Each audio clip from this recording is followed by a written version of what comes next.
Hello everyone, welcome to another video from Back to Basics Bushcraft. This video is going to be a digression from, I guess, a normal video that I would put on my channel. And the reason is something kind of, I won't say got under my skin, but it's just something I felt like I wanted to address. And I don't want to turn this into a debate. I don't want to turn this into anything other than what it shall be. A channel that I follow posted a video comparing the Condor pterosaur to the Mora Garberg, and his review, his thoughts seemed fair, and left it up to the viewer to decide how they felt about either knife. In his video, he called himself a fanboy of Mora, and I commented on his channel and said, so am I. I'm a fanboy of Mora as well, you know. And my comment just said, you know, if a company's been doing something for over 150 years and no changes have really been needed, why reinvent the wheel? And, you know, the Garberg really was only developed because so many of us have been clamoring for Morakniv to make a fixed blade version of their knives. You know, the stick tang versions, the rat tail tang, the half or three-quarter tang versions, you know, there have been abuses to these knives, and of course they fail, but they wanted to see Mora produce a full tang knife, and Mora delivered. In my opinion, the Garberg is a superior knife to a three-figure custom knife, you know, value for product.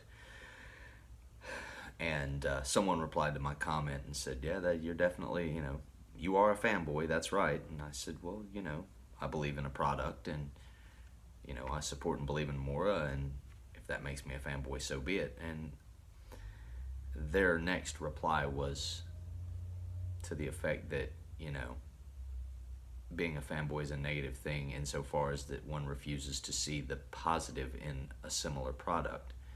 Now, here's my thing. My comment in no way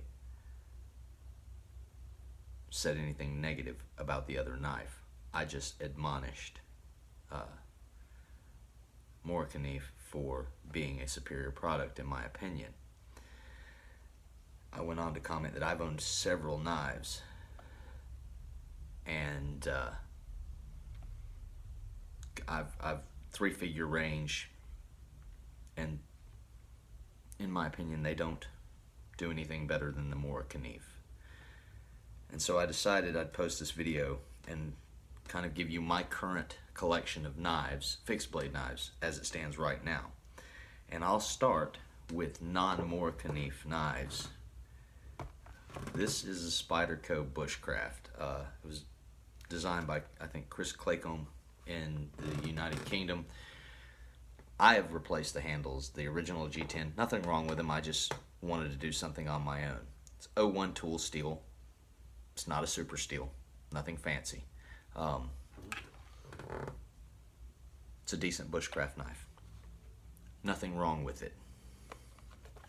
And I, you know, did some modifications to the sheath myself, whatever. Anyway, this knife sits in a cabinet. Everyone's gonna recognize this shape. This is an A. Wright & Sons Bushcrafter. It is patterned after a very famous knife that we all know and that a lot of people desire to have. Once again, an 01 tool steel knife. Not a super steel, not a fancy steel. This knife also sits in a cabinet. The rest of these are all Morakniv or Mora of Sweden. A couple of them are not Morakniv at all, but they're still made by the same people. I'll start with this one. This is a Brodenus Johnson Mora knife. Scandi grind. Sorry for the reflection of the light. Scandi grind. You can tell you see the shape of the blade, shape of the handle, that barrel shape.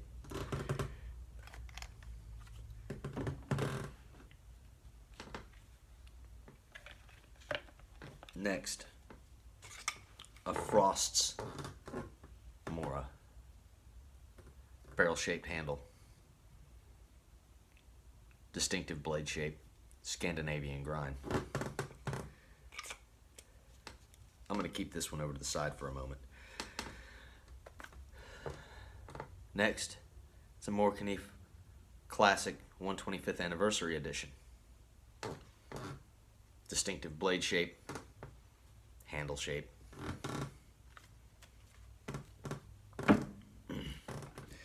The Mora Companion 125th Anniversary Edition. Blade shape, still the same. Although, you know, it's got a different handle. The composite with the rubber overlay. Sorry for the squeaking chair. Hold on. See if I can fix that. Ah, good. Next, a Morakniv all-around. This one's getting harder and harder to come by, but it's just a cool Mora knife. You know, same blade shape.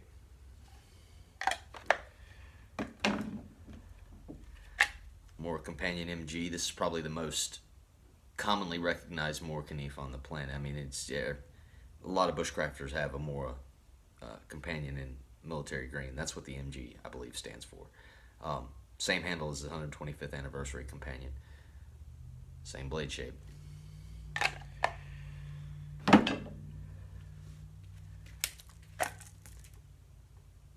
The Mora Garberg, the only, first fixed tang knife like this, or full tang knife rather. Now that said, Mora did have a full tang knife, but it looked completely different than any other Mora knife out here that you see. It had a clip point style blade that was more reminiscent of a buck knife. If people think of the buck knife, they think of that clip point blade that has the sweep.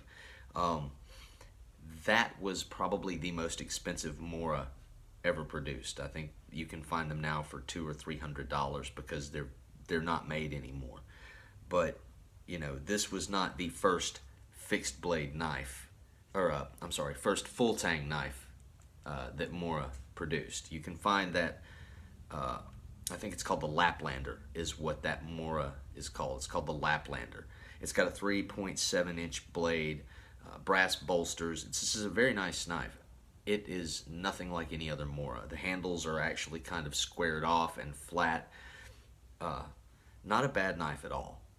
Still has a Scandinavian grind. Anyway, just to clarify, the Garberg is not the first fixed blade. I keep saying that. Sorry, folks. The Garberg is not the first full tang knife that Morakniv made. Next, the Classic series. Classic number 1. I've had this one for quite some time. It's seen some use and abuse. One of my Classic number 2s. Had it for a while. It's seen some use. Some of the paint is worn off. I've sanded it off to make it more even, but and for some reason I put a tack on the back of it. Not sure why I did that. I just thought it made it look cool. But Classic number 2. This one is about a tenth or so of an inch shorter than my other 2 because I've had it for so long and sharpened it so many times. So Classic number 2 in a neck sheath. Another Classic number 2 that I played around with. I carved my little rune in it and, you know, took the paint off just to see what the wood looked like, and, you know, it's seen some use. And then one more Classic number 2. I really like the Classic number 2 knives. I do. So, all of that out of the way, if you'll notice, there is a major similarity between an old Frost's Mora and a modern Morakniv. The handle shape is the same. The blade shape is almost identical. There's been a very, very negligible change in the shape of the blade. I think it has to do with the way the clip point comes down here, but same knife. Mora of Sweden, Morakniv, has a 125th anniversary knife they came out with, and they actually became, you know, Mora knife in 1891. However, the families that initially began the Morakniv knife making factory started long before that. That region of Sweden has been producing knives for almost 400 years. And there are several different families involved in that. And not just in the town of Mora, Sweden. You've got Eskilstuna and Östnor, Mora, all of that area. So the Scandinavian grind that you find on this knife,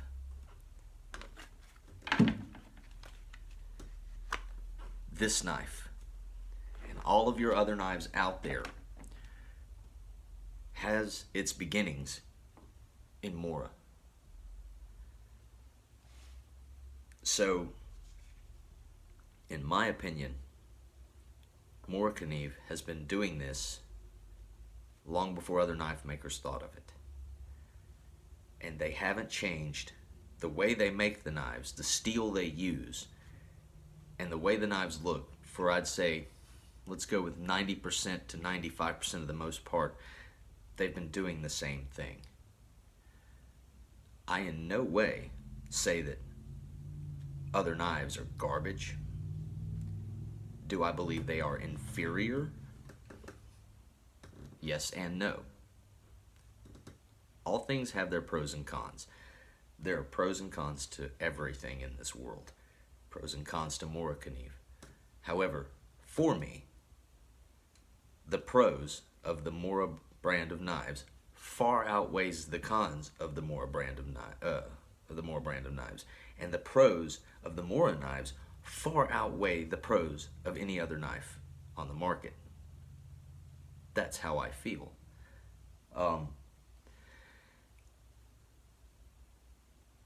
Just because someone likes a product over another product does not necessarily make them ignorant, especially if they've owned several other products in the same line by different manufacturers and found that, pound for pound, these guys right here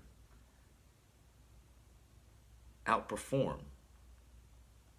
And we're not just talking about the steels or anything. We're talking about, here you are, a knife that was probably $10 or $12 lasting for a very, very long time.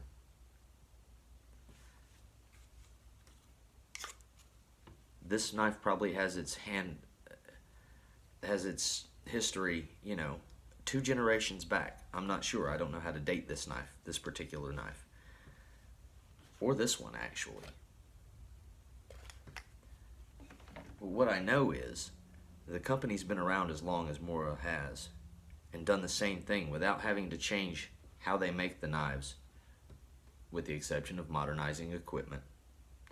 But the way these knives are produced, where they're made, that hasn't changed. Not to mention the fact that you take this, the Garberg, a full tang fixed blade knife made of a very high quality steel. The stainless steel was 14N28 or 1428N, anyhow. Retains its edge.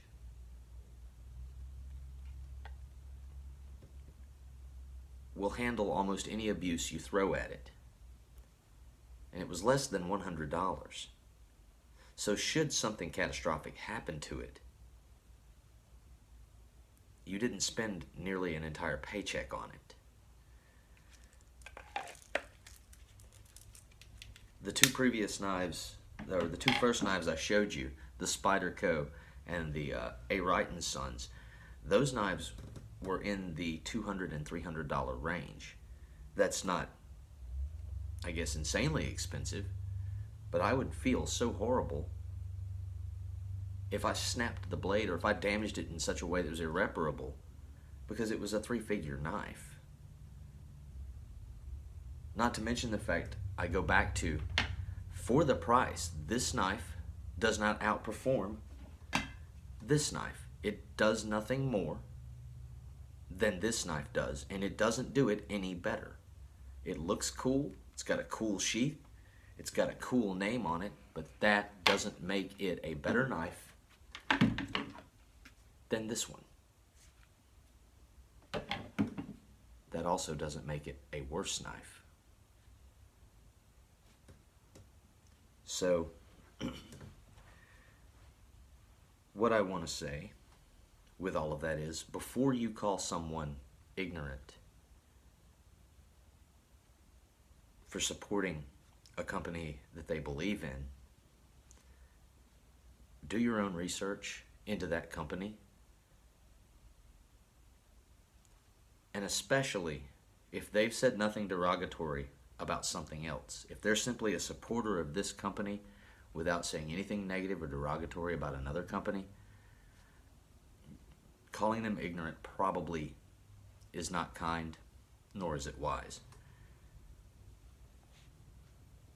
Like I said, all of the knives that are being produced today using the Scandi grind, the Scandinavian grind, it's a very popular grind for bushcrafters and woodcrafters.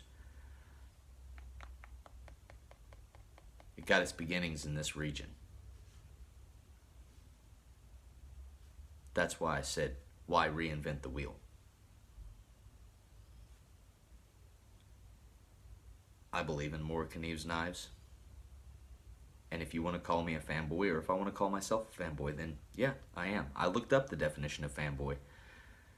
A boy or a man who is extremely excited about something. I am. I'm very extremely excited about Morakniv's products. They make great products. And the funny thing is that not only am I a fanboy of Mora, or a fan of Mora, if you will, they're also a fan of me. So folks, I hope you got a little information out of this video. Hope you enjoyed it. Please take care of yourselves, take care of each other. See you soon.